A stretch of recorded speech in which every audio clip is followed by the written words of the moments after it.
Bonjour et bienvenue à notre balado Regard croisé sur l'invisible. Aujourd'hui, on a le plaisir de recevoir le docteur Bernard Lavallée. Bonjour. Bonjour, merci d'être avec nous aujourd'hui. Plaisir. Avant de commencer, j'aimerais vous présenter un peu à notre auditoire. Vous êtes directeur scientifique chez GSK. Parlez-nous un peu de votre métier, de ce que vous faites aujourd'hui. Bon, à la base, en fait, je suis un biochimiste, donc j'ai fait mon bac en biochimie.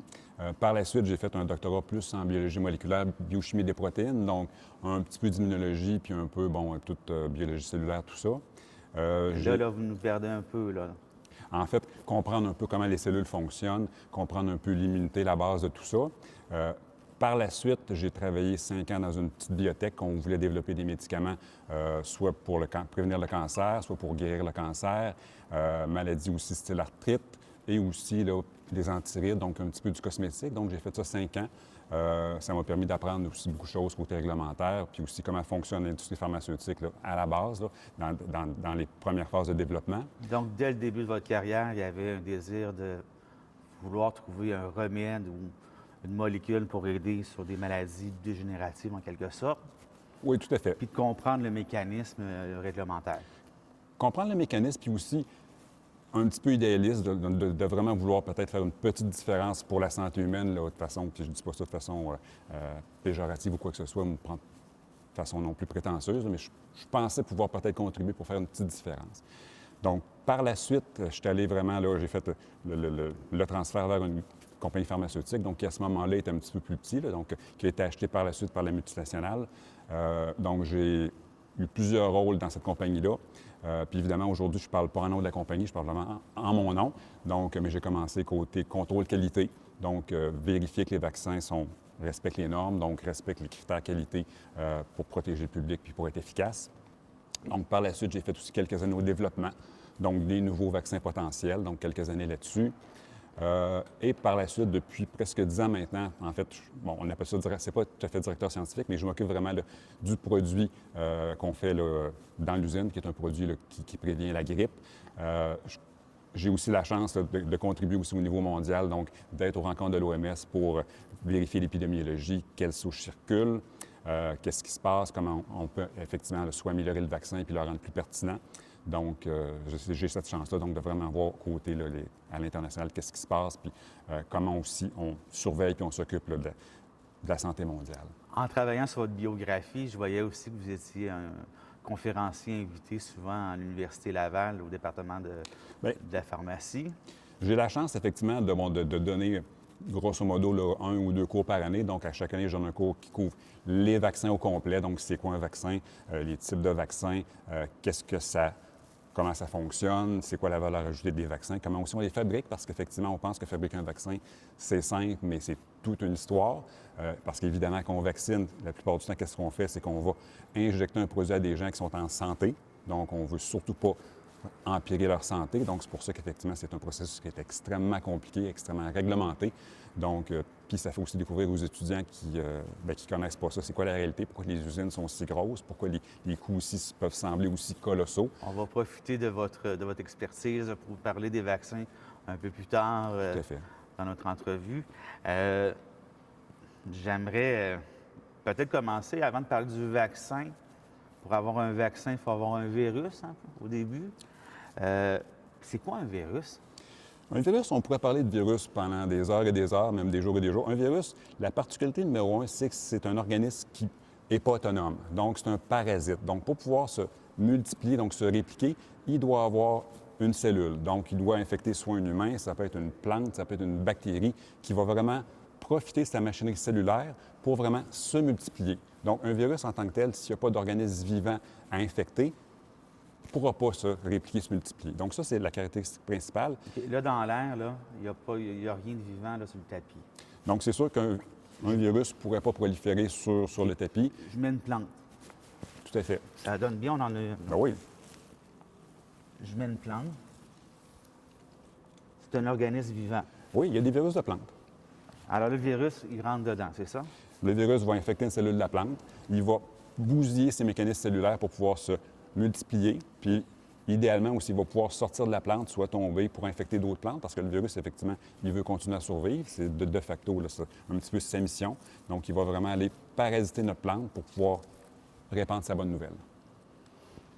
Donc, et c'est vraiment, plus qu'on regarde les virus, plus qu'on voit, ils vont développer des mécanismes vraiment particuliers puis vraiment ingénieux, justement, pour pouvoir profiter de la machinerie cellulaire des plantes, des bactéries, des humains, des souris, des rats. Le rôle là, du virus, là, son existence là, est fait pour pénétrer dans un organisme puis propager. Bien, se multiplier, Se multiplier, puis après ça, là. sortir de là puis se repropager dans d'autres organismes vivants. C'est juste ça, là, sa raison de vivre. C'est juste ça, mais c'est tout ça. Puis c'est là qu'on a aussi un équilibre aussi qui fait que certains virus extrêmement dommageables, je prends par exemple Ebola. Donc Ebola, pourquoi que ce virus-là, on n'a pas des épidémies d'Ebola de façon considérable? C'est que comme il va tuer les gens à 50 80 donc les gens meurent, donc ils ne pourront heureusement pas contaminer d'autres personnes parce qu'effectivement, dans ce cas-là, le virus a échoué à sa mission principale, c'est effectivement de pouvoir se transmettre d'humain à humain. Donc, parce qu'il est tellement virulent, donc il cause la mort, donc une fois que les gens sont morts. Il n'y a plus d'être vivant Exactement. à contaminer. Donc, c'est là l'équilibre précaire du virus, donc de vouloir infecter, mais quand même pas non plus causer la mort ou bon, je ne dirais pas la mort d'une plante, mais bon, tu vois un peu ce que je veux dire. Quelque chose de vivant. Exactement. Vous parlez d'Ebola. Ebola qui est une épidémie, une pandémie. On entend différents termes. C'est quoi? Qu'est-ce qu'une pandémie? Qu'est-ce qu'une endémie? Qu'est-ce que... Donc, on va commencer par la base. Oui, s'il vous plaît. Donc, on va commencer par l'épidémie. Oui. Donc, l'épidémie, c'est quoi? C'est une maladie qui va se développer de façon assez rapide avec un nombre de personnes assez important. Donc, une épidémie, mais souvent, ça va rester localisé. Donc, une épidémie, par exemple, aujourd'hui, on a une épidémie de grippe. Donc, les cas de grippe au Québec, au Canada, en Europe augmentent beaucoup. Donc, mais c'est quand même localisé, puis c'est quand même relativement contrôlé. Une pandémie... Juste, c'est localisé dans le temps et dans la région. Dans le lieu, là. Tout à fait, exactement. On peut dire qu'il y a une épidémie de grippe à chaque saison. On a une saison de hivernale grippe, tout à fait. Au Québec. Tout à fait. Il y a quelques années, à Cuba, il y avait eu 2 mois d'épidémie de gastro. Un peu de touristes, Exactement. mais il y avait le virus de la gastro Qui circulait de façon importante, puis effectivement, puis ça a une durée. Donc, mais c'est un petit peu ça l'épidémie. Donc, beaucoup de cas dans une région pendant une certaine période. À l'automne, à la rentrée scolaire. Et évidemment, on va avoir des cas de tout ce qu'on connaît, des cas de gastro, des cas de maladies respiratoires, les rhumes peuvent commencer, donc des petites épidémies. Des épidémies de poux. à Alors, fait. c'est localisé dans le temps Exactement. et dans le lieu. Tout à fait. Une pandémie, donc c'est une épidémie, encore une fois, mais à plus grande échelle. Donc à ce moment-là, elle va être localisée pas juste dans une petite région, donc ça va être dans plusieurs pays, dans plusieurs continents. Donc typiquement, on va parler d'une pandémie quand on a au moins plus qu'un continent qui va être affecté de façon concomitante. Donc ça part partout en même temps, puis avec beaucoup de cas. Donc c'est une super épidémie. Donc, une endémie, c'est un petit peu une situation, je dirais, de base. Donc, c'est par exemple, je pense que la COVID est un petit peu endémique. Donc, ce qu'on voit, c'est une maladie qui circule avec un bruit de fond à peu près toujours constant. Donc, ce n'est pas saisonnier. Aujourd'hui, il n'y a pas vraiment d'épidémie de COVID qu'on voit, mais il y a toujours un bruit de fond de base qui circule pendant toute l'année. Puis on le voit, je regardais effectivement hier les données du CDC côté États-Unis. Donc, ils ont vraiment mesuré que depuis les derniers mois, il y a ce bruit de fond-là qui est là. Donc, ça reste endémique parce qu'effectivement, il n'y a pas d'éclosion de façon significative. Maintenant. Oui, je parle aujourd'hui. Alors, si on prend, là, si on fait l'historique là, de la COVID, là, ça fait 5 ans qu'on vit avec. Au début, on peut dire que c'était une épidémie à Wuhan. Exactement.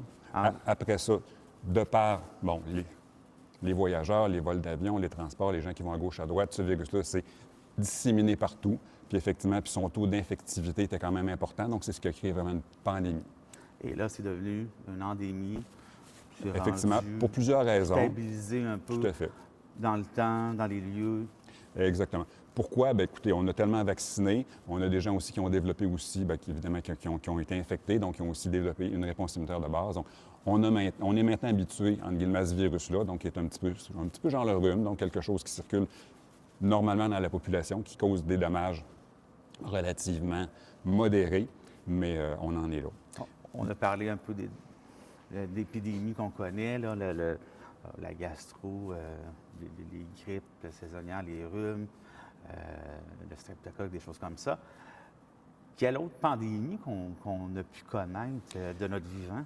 De notre vivant, on pourrait dire qu'on en a connu au moins une. Donc, si on se rappelle, dans les années 2009, la grippe H1N1, donc la grippe pandémique qui a démarré au Mexique, donc par Oui. des cochons, donc des porcs. Donc, cette grippe-là, ça a été la dernière grande pandémie officielle. Avant ça, il y a eu dans les années 1958-60 la grippe de Hong Kong, qui a été aussi une pandémie, donc à peu près 5 millions de personnes affectées, puis quand même beaucoup de morts.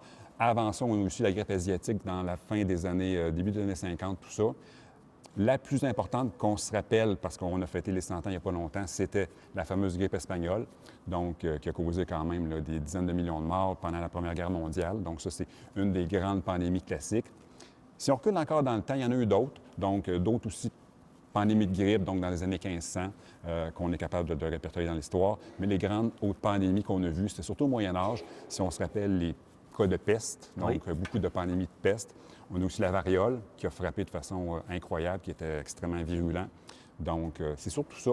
La polio n'a pas vraiment fait de pandémie en tant que telle, mais ça a été quand même aussi beaucoup là, endémique de temps en temps, puis épidémique de temps en temps. Mais là, les classiques, c'est vraiment la peste, la variole, puis effectivement la grippe. Puis plus récemment, bien, vous le savez, c'est la COVID. Et qu'est-ce qui est endémique maintenant comme virus qu'on ne se rend pas compte qu'on vit avec? Ah, bien, il y en a un paquet de virus. Évidemment, il y a beaucoup de virus respiratoires qui sont endémiques. Donc, si on parle, effectivement, évidemment, la COVID en est un. On parle le rhume qui va être un petit peu endémique. Évidemment, il y a quelques particularités qui vont être un petit peu saisonniers, mais il y a quand même des rhumes à peu près là, pendant toute l'année. On a aussi le RSV, donc le virus syncytial respiratoire, qui est un petit peu aussi dans la famille des rhumes, donc qui est aussi endémique, qui va toucher quand même les enfants et les personnes âgées. On a parlé de gastro. Gastro, je pense que c'est un petit peu endémique, les rotavirus aussi. Il y a d'autres virus qu'on voit, mais qui nous affectent un peu moins. Par exemple, Epstein-Barr, qui peut être aussi endémique, donc la mononucléose, puis ses dérivés. C'est à peu près ça. Les autres, est-ce qu'on peut dire que le VIH est endémique? Je pense que c'est pas nécessairement parce que la population est quand même ciblée. Mais je dirais, là, classiquement, les grands virus respiratoires là, sont là-dedans.